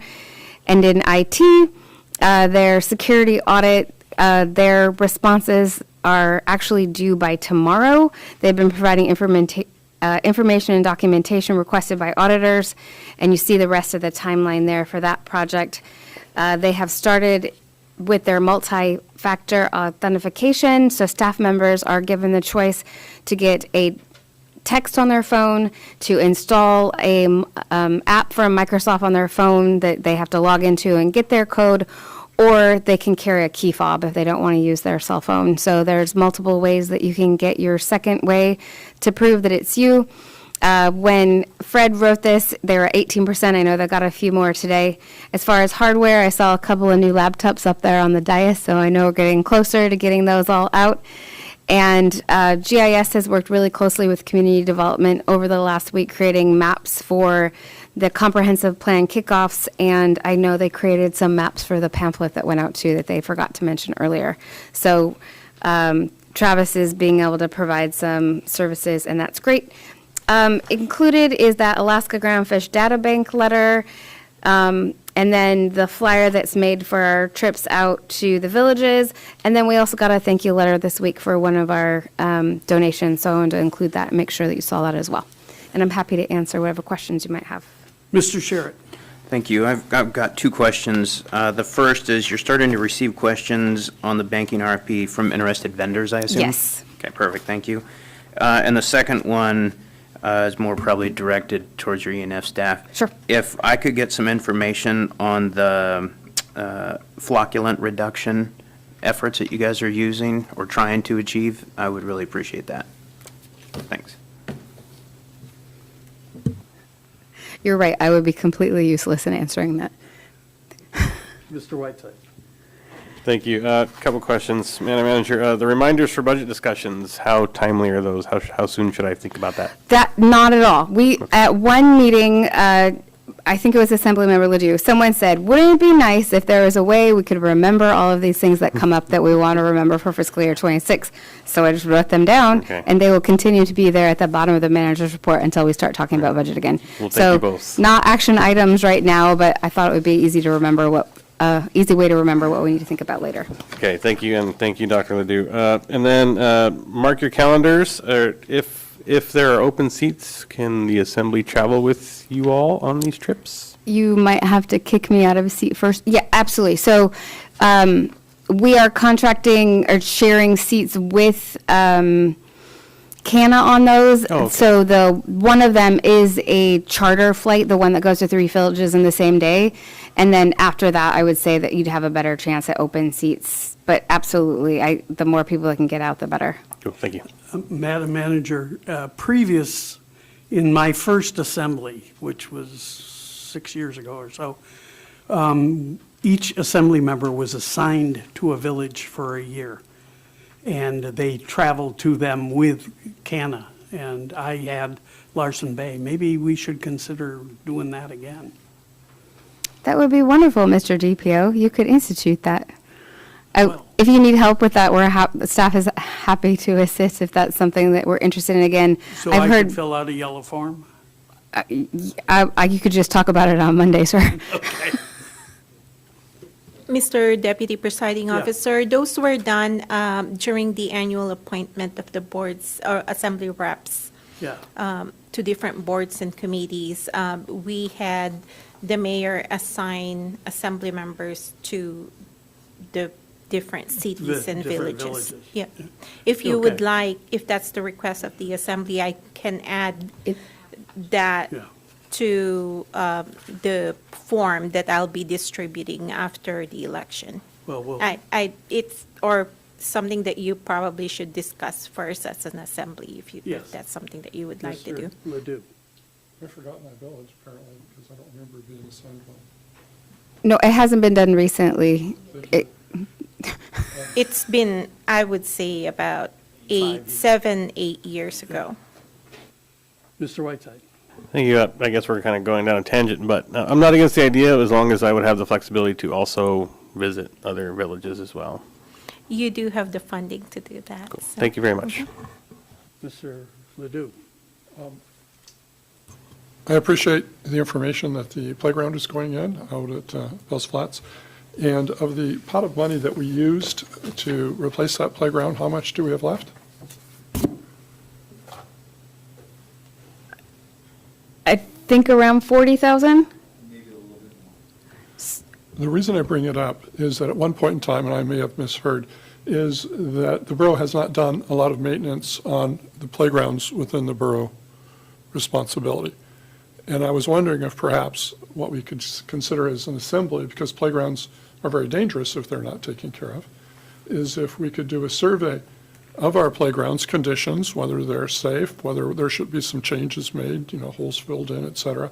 If the substrate is packed now, which would be against, the rules, if we could do a survey of those playgrounds or perhaps dedicate some of that money to fix up some of our playgrounds. Well, first of all, we would have to have the legislature reappropriate this. So the idea was to spend the remaining, we have additional pieces that were not included in the original playground to be installed at that facility.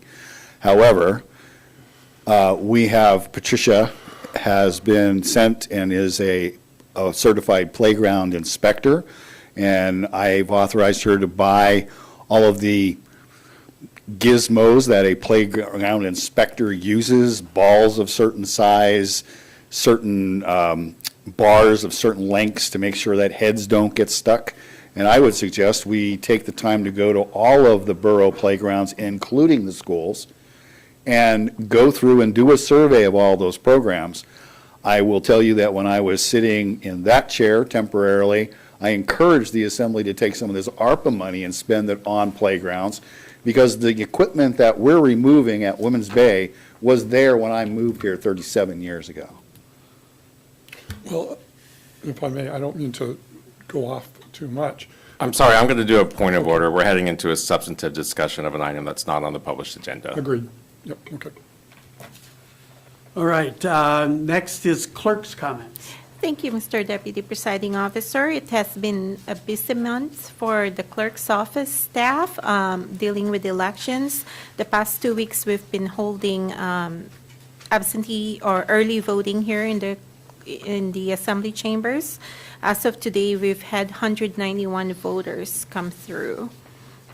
So it's still open. It will be open tomorrow from 10 to 4, and it will close on Monday at 4 p.m. We've had one filer as a write-in candidate for Bayview Road Service area, and we have sent out a total of 728 ballots for the by-mail precincts and 20 absentee by-mail ballots. I have to remind everyone, especially those in the villages, to please make sure that they return their ballots by October 1st. They need to be date stamped by the post office by October 1st in order for those ballots to be counted. We have also conducted election training on September 16th and 17th. We had 3 sessions that for election training. And also our election workers are ready to serve on the voters on election day. The local municipal election is scheduled on Tuesday, October 1st. The polls will be open from 7 a.m. until 8 p.m., and I encourage everyone to go out and vote that day at the precincts, and please don't forget to thank our election workers for their service. The Borough Canvas team will convene on Wednesday, October 9 at 9 a.m. here in the Assembly Chambers. The canvas process is open to the public, so any candidates or any members of the public who would like to attend the canvas process, that it's open to the public. The certification of the election hopefully will occur on October 17th with newly elected officials assuming their duties on Monday, October 21st. And I give you an update about records. The contracts destruction list was distributed to the department directors with the return date of October 31. I have attached also the agenda items request list on the last page of my report. We have a tentative joint work session on October 30 with the City of Kodiak Council.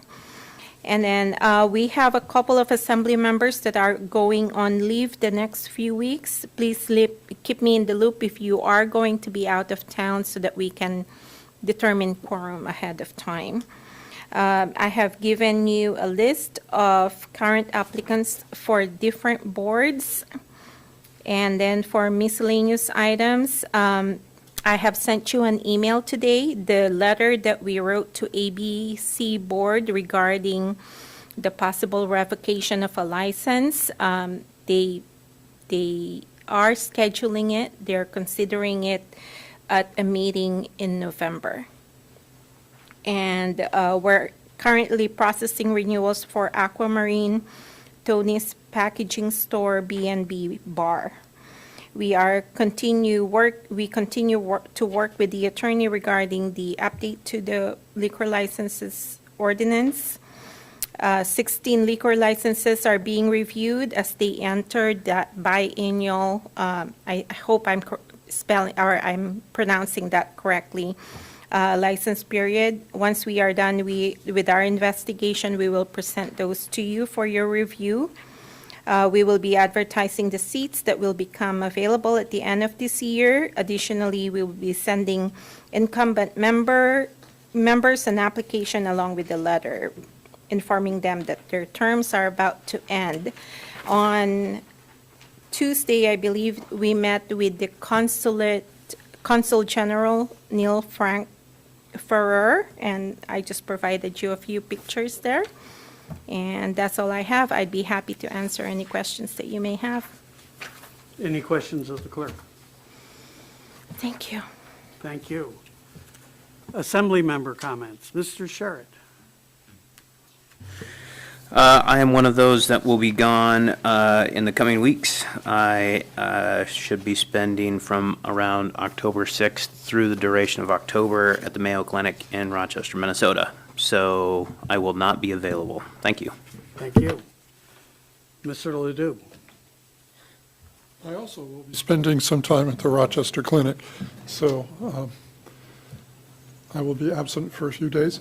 I had the opportunity to listen to a presentation by City Engineer Matt Holstrom, our Public Works Director, over some of the projects the city is involved with, and it was fascinating listening to successes and challenges and their plan for the future. I sometimes wish we could get together and really talk about our community as a whole, and it was a great presentation. I appreciated the presentation tonight on the hospital. It's sort of a daunting discussion to think about, and I appreciate it, and I'm glad we're starting on it. And I'm very, very happy about the discussions of possibly bringing 12 units online for the public to use in any case, for the public interest. And we'll certainly support anything that will facilitate that. It sounds to me like run a tight deadline, and so we need to really think about that quickly. Thank you. Mr. Whiteside. Thank you. I'm also grateful for that presentation for us to consider updating our hospital facility. I really appreciate the work that went into that, and I would look forward to additional information in the future. I know you had to be brief, but I do appreciate detail. Let's see, I had a great time at the Senior Center ice cream party. I met a lot of really fun people. Some are really cool, and I'm going to have to hang out there more often. Thank you for inviting us. I had a blast. Met some really interesting people. It was fun. Thank you to our election workers for volunteering your time. This is really important. I appreciate your efforts. And encourage everyone to vote. You have a tough decision. You have two highly intelligent incumbents and two hungry candidates looking to take their seats. So I think you have a tough decision with a lot of great choices. So make sure you get out and vote, please. Mr. Griffin, Vote. Mr. Turner.